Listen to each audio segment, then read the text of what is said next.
Alright, me lovers, Arthur and Talon here with another episode of Let's Play System Shock.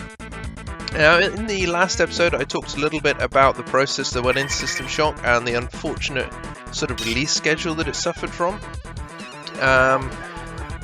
These problems sort of plagued System Shock 2 as well. System Shock 2 was released in 1999. It was obviously the sequel to the game, and a very, very good one, another cult classic. But it was released in a year which brought us Half-Life and Unreal Tournament, amongst other things, and as a result, it just didn't fare too well. It left us on a bit of a cliffhanger, which is why I'm really, really pleased that we're going to be finally getting System Shock 3, to hopefully at least tie up the series, if not leave it open to other sequels. But yeah, it just, again, didn't play well, or not didn't play well, just didn't sell well. It's a bit of a disappointment. So this will double us back to the main healing suite that we started out in the last episode. We will be coming back here later on for it because it does have its uses. It's pretty much the only healing suite we'll be coming across for a while, so we're going to be using it on a regular basis. Appeared in the 19th of October. Some of us are still resisting Shodan. We have a sanctuary in Beta Quadrant, guarded by a radioactive trench. There's a force bridge that operates off a wiring panel. If you're coming in from Alpha, our guards will extend the bridge for you. Be very careful. Mutants are all over the corridors. Good luck. We've already found that radioactive trench. We took a completely different route than was originally intended through the level, but it's allowed us to pick up a lot more items and things. We've been coming up against an enemy or two shortly, which are quite strong without the proper weapons, so it's nice to be a bit more stocked. And we're going to take our first trip in cyberspace now to unlock some medical doors. So this one's a bit crazy. The first one is this little data package. It gives us an idea of the level, some information about the level. It's usually something useful. The plus is something that will restore your health. We've got recall software, which allows us to escape a situation, and pulsar software, which is our weapons package. And it is a little bit crazy to control this cyberspace sort of thing. I'm never a massive fan of it. New data object, we'll be picking that up. We'll be looking at that once we get out of cyberspace. But now we're going to be going through here. The square things there are energy mines, and they will do quite a lot of damage to you if you get hit by them. See? So we got our first enemy here.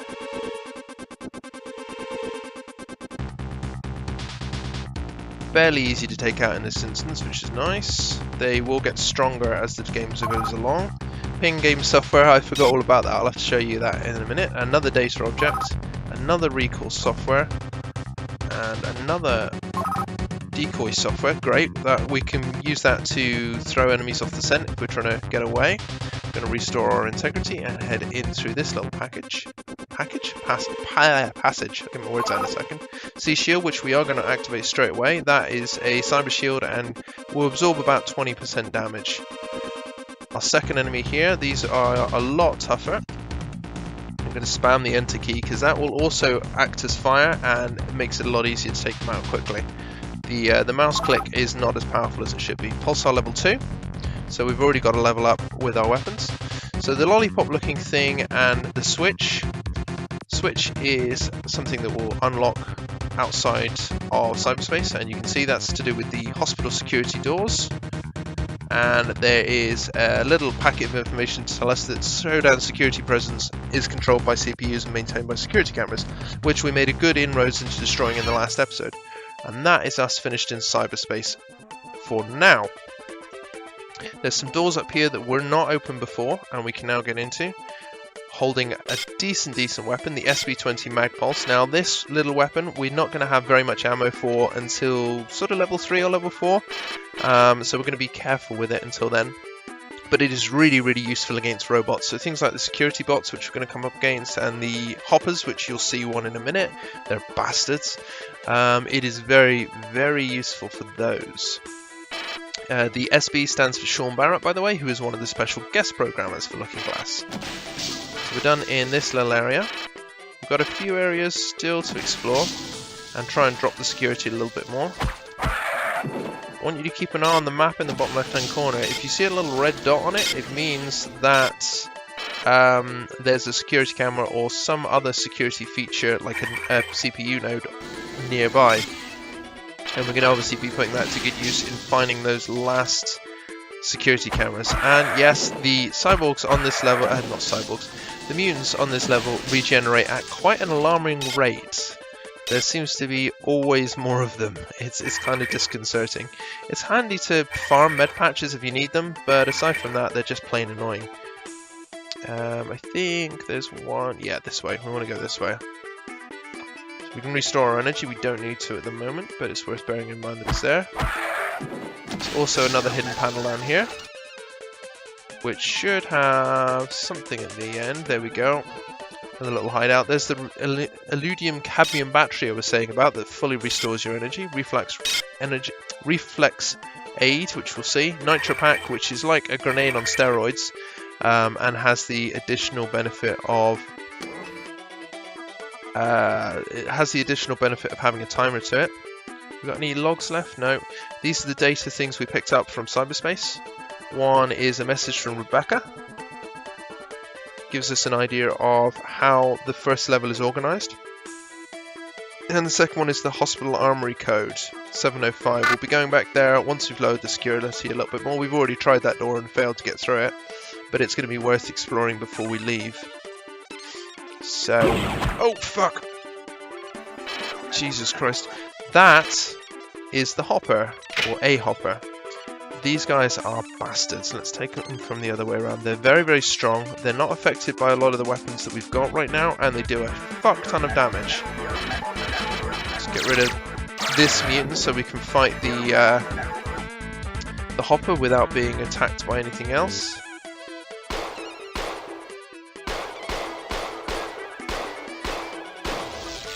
Even with Teflon rounds, they take so much damage to take down in sort of early levels. It's so strong. Grab the combat booster, and we're going to use a med patch as well. So, as you remember from the log in the first episode, we've been charged with sort of trying to take the mining laser offline to start with, and we need to be heading up towards Nathan Darcy's office to figure out how to do that. We're going to be doing that now, because we'll find that just upstairs from here. Another set of standard rounds, great. And another couple of cameras, 11 and 9%. That means there should only be about 4 of those cameras left in the rest of this level. Not many at all. And I do change between weapons regularly, it kind of depends on what I fancy using at the time. Another hidden door with another energy charge station. And the energy charge stations, once you've used them, they will take a little while to become charged for use again. Start off by heading in here. Another set of standard rounds. An audio log from Darcy. A new personal access card from Darcy. Spark Beam, which we've already got. And a Thermos, which seems to be the only one in the entire game, is searchable and doesn't ever seem to contain anything. Alright, Althea. We can destroy the laser by firing it into the station's own shields. Isotope X-22 is stored in the science level, and we need to bring it down to the reactor level to power the shields. Then you turn them on, use the safety override code to enable the laser, and fire. The laser controls and my notes are on the science level, and the override code's in the science library. I have no idea how you're going to do all this, but good luck. So we're going to need to take out that plan now. There's also a set of papers here to do with an odd infectional virus, which we find out more about later on in the game, and I will explain this as we go along. It kind of has to do with why we gave Edward Diego access to Shodan in the first place. And one usable item. I love that sound. I've got that as my text sound and have done for many, many years. So that gives us an idea of Citadel's current status. There are 3 eco-pods on board. Those are the groves that were mentioned earlier on.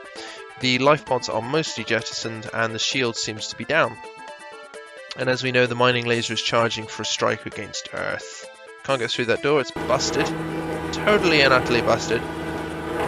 Now we've got, over here I think, now my energy's been restored. There should be a light panel. Flat light panel, here it is. Which is going to drop us into a room full of cyborgs. few shots, but it's alright, it's not too bad. And we got some Teflon rounds and some Berserk boosters out of it. And a med patch, which probably use the healing suite before we leave this level. Just to make sure we're fully healed for the next area. Yeah, take that, monitor. You know what? Screw it. 3%, so there's not much left to do here. Where's the switch? There it is. That will regenerate the repulsor lift and allow us to use it properly.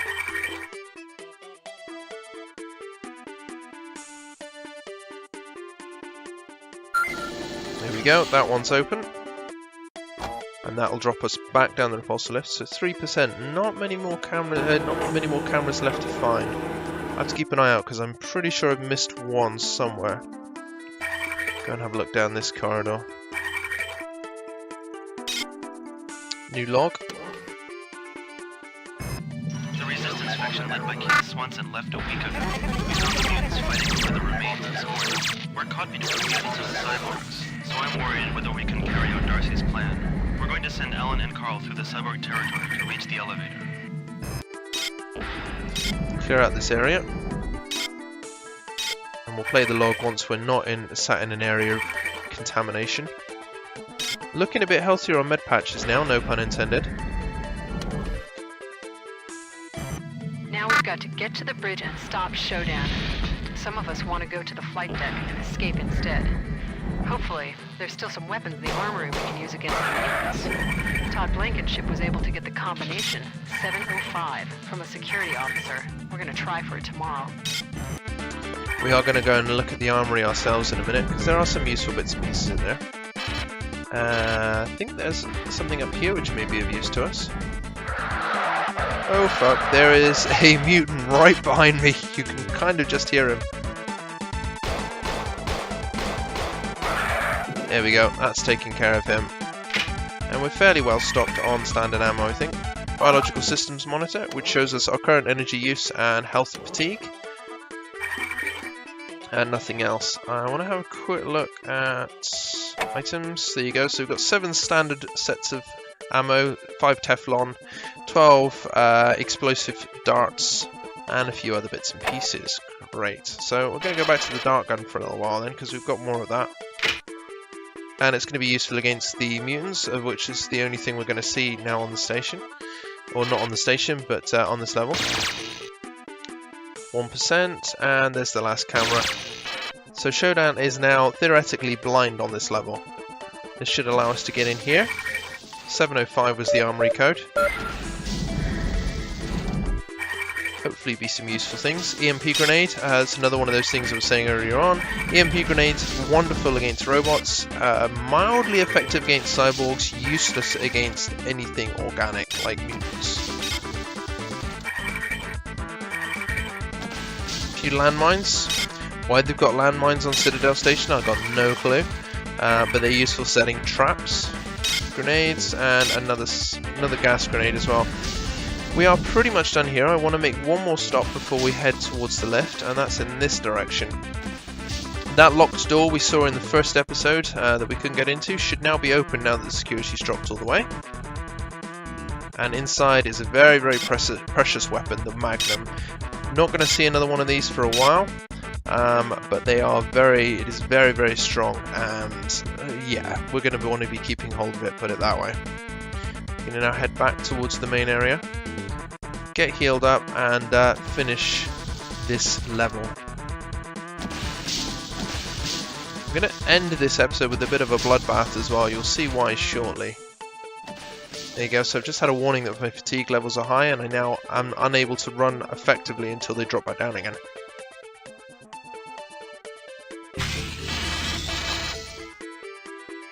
It's much faster to use Q to cycle through your weapons than it is to try and select them, especially in the enhanced mode. I say enhanced mode, enhanced edition. We're going to go back and heal.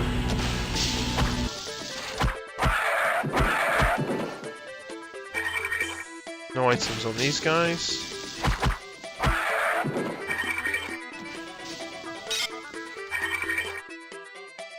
useless drink on those guys. And more fucking more fucking mutants. Oh fuck, there's one behind me as well. Jesus, that was close. But we did manage to get some useful items out of it. And another one, where are they coming from? I swear they weren't in here a second ago.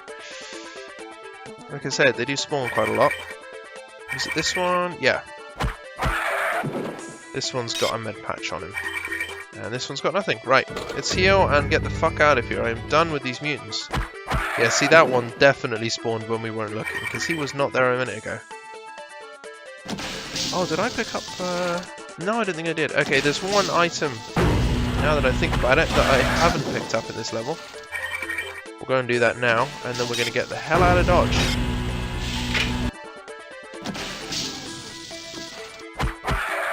There's a couple of logs up here as well, or just the one log up here. Another one from Gross. Status report. We're holed up in the Beta Quadrant behind a radioactive trench. Got a lovely sense around unit here. Allows us to see behind ourselves. It's quite power hungry and takes a while to update, but it's useful if you're being snuck up on. Looks like we might hold them off. Right, we're done here. I said earlier on as well about System Shock 3. I'm very, very excited about it. I'm very, very excited about the remake as well. As I say, I kickstarted that. I've seen some recent updates from the team working on that, and it's looking very, very promising. I especially like that they've changed from the Unity engine to Unreal 4. To the Unreal 4 engine. I'm a massive fan of the Unreal engine. I have been since I was a kid, since the original Unreal. So I'm very, very much looking forward to seeing what they do with that.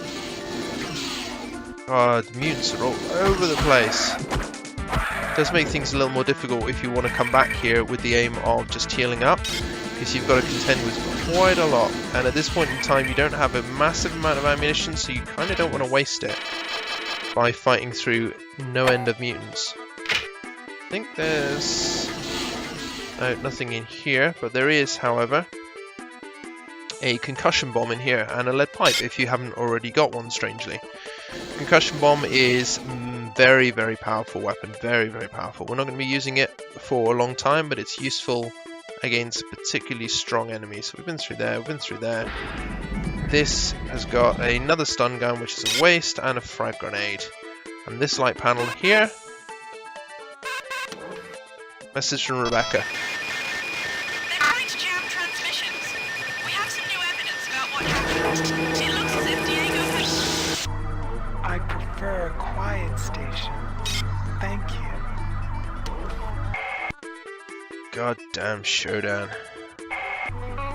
To all cyborg units, just as we have sanitized the domain of human infestation, so shall we cleanse the earth. The Tachyon mining is ready to destroy human cities. I will take command of the ecosystem and continue My experiments. once the beam is properly calibrated. That gives you an idea of what Shodan's up to at the moment. I don't know, did you hear the log from Shodan? Who are you? Yeah, you must have done in the last episode. Freaks me out, this does. Just gonna save up for the next section and use a Berserk patch.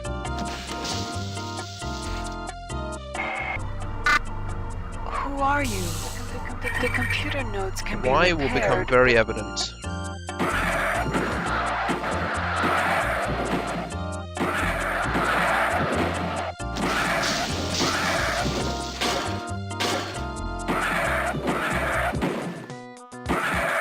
Yeah, that's turned that into a bit of a bloodbath. I stand amongst a legion of corpses, and once again, changing floor has deactivated this lovely little email.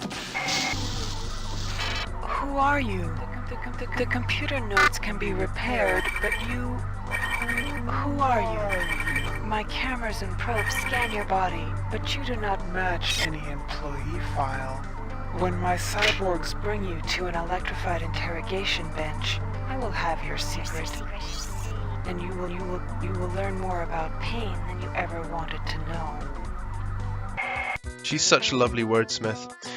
I find it hard that he's not on record, given that he must have been brought up on the station and had a medical record to do with his neurograde interface, but there you go, never mind. This is where we're going to leave this episode at the beginning of Level 2 Research. I hope you've enjoyed it. If you have, please leave me a like, leave me a comment, subscribe if you want to see more, and we'll pick it up again soon. I'll see you directly.